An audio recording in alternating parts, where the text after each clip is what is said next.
Movie magic நேயர்களுக்கு வணக்கம். தரமான உலக சினிமாக்களை பத்தி தெரிஞ்சுக்க மூவி மேஜிக் சேனலுக்கு சப்ஸ்கிரைப் பண்ணுங்க. இந்த எபிசோட நம்ம பார்க்க போற படம் மாடா. இந்த படத்துல மாதவன், ஸ்வேதா ஸ்ரீநாத் நடிச்சிருக்காங்க. இந்த படம் பார்த்த உடனே எனக்கு சின்னதா ஒரு கன்ஃபியூஷன். இந்த படம் எனக்கு பிடிச்சதா இல்லையா அப்படிங்கறது அந்த கன்ஃபியூஷன். கொஞ்சம் யோசித்த பின்னாடி தெரிஞ்சது இந்த படம் பல நல்ல சீன்கள் உள்ள ஸ்லோ அண்ட் போரிங் மூவி. தன்னுடைய வேலை விஷயமா சென்னையில இருந்து கேரளா போறாங்க ஸ்வேதா ஸ்ரீநாத். போன இடத்துல தன்னுடைய சின்ன வயசுல சொல்லப்பட்ட கதை அங்க உள்ள பில்டிங்ஸ்ல படங்களா வரையப்பட்டிருக்கிறத பாக்குறாங்க. தனக்கு மட்டுமே தெரிஞ்ச கதைய யாரு இங்க உள்ள பில்டிங்ஸ்ல ஓவியமா வரைஞ்சு வச்சிருக்காங்கன்னு கேட்க ஆரம்பிக்க, சுத்தி இருந்தவங்க எல்லாம் அதை வரைஞ்சது மாறான்னு சொல்லி அவரு நல்லவரு, நாலு தெரிஞ்ச வல்லவர்னு அவர் புகழ்பாட ஆர்வம் காதலாகி மாறாவை முழு முயற்சியோடு தேட ஆரம்பிக்கிறாங்க ஸ்வேதா. ஸ்வேதா மாறாவை கண்டுபிடிச்சாங்களா, மாறன் ஏன் ஊர் ஊரா நாடோடி மாதிரி தெரிஞ்சுக்கிட்டு இருக்காரு அப்படிங்கறதுதான் படத்தோட மீதி கதை. ஃபேண்டசி ஸ்டோரி மாதிரி படத்தை ஆரம்பிச்சு ஸ்வேதா மாறனை தேட போறப்ப ரொமான்டிக் ஸ்டோரி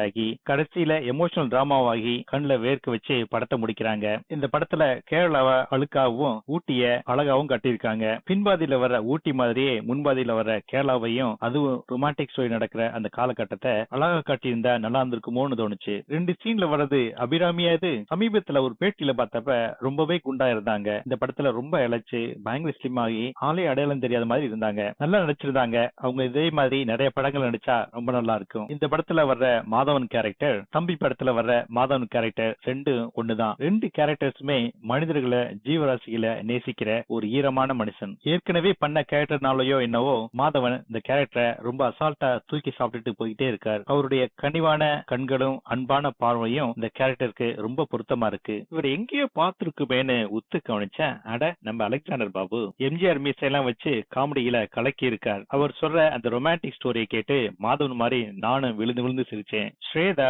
அழகாவும் இருக்காங்க, அருமையாவும் நடிச்சிருக்காங்க. மௌலி, ஆர்.எஸ். சிவாஜி, ஜூனியர் பாளையா போன்றவங்க தனக்கு கொடுக்கப்பட்ட வேஷத்தை கனகச்சிதமா பண்ணிருக்காங்க. அதுவும் மௌலி சார சுத்தி தான் படமே நடக்குது. அவருக்கு இது அருமையான கேரக்டர். படம் எங்க மிஸ் ஆச்சுன்னா, ரொமான்டிக் ஸ்டோரி, எமோஷனல் டிராமா அப்படின்னு ரெண்டு குதிரையிலையும் சவாரி செய்யாம ஏதாவது ஒண்ணுல, அதாவது at least romantic story side focus பண்ணி படத்தை எடுத்திருந்தாங்கன்னா இந்த படம் ரொம்பவே இன்ட்ரெஸ்டிங்கா இருந்திருக்கும். ரெண்டு சைடும் போக்கஸ் பண்ணதுனால கதை ரொம்ப மேலோட்டமா அழுத்தமே இல்லாம நம்மள அதிகம் பாதிக்காம போயிடுது. டாக்டர் திலீப் குமாருக்கு இதுதான் முதல் படம். அடுத்த படத்தை இதை விட அருமையா பண்ணுவார்னு எதிர்பார்ப்போம். நீங்க இந்த படம் பாத்துட்டீங்களா? உங்களுக்கு பிடிச்சதா? உங்க கருத்துக்களை இங்க பதிவிடுங்க. Please like this video and subscribe to our channel. மறக்காம பெல் பட்டனையும் பிரஸ் பண்ணிருங்க.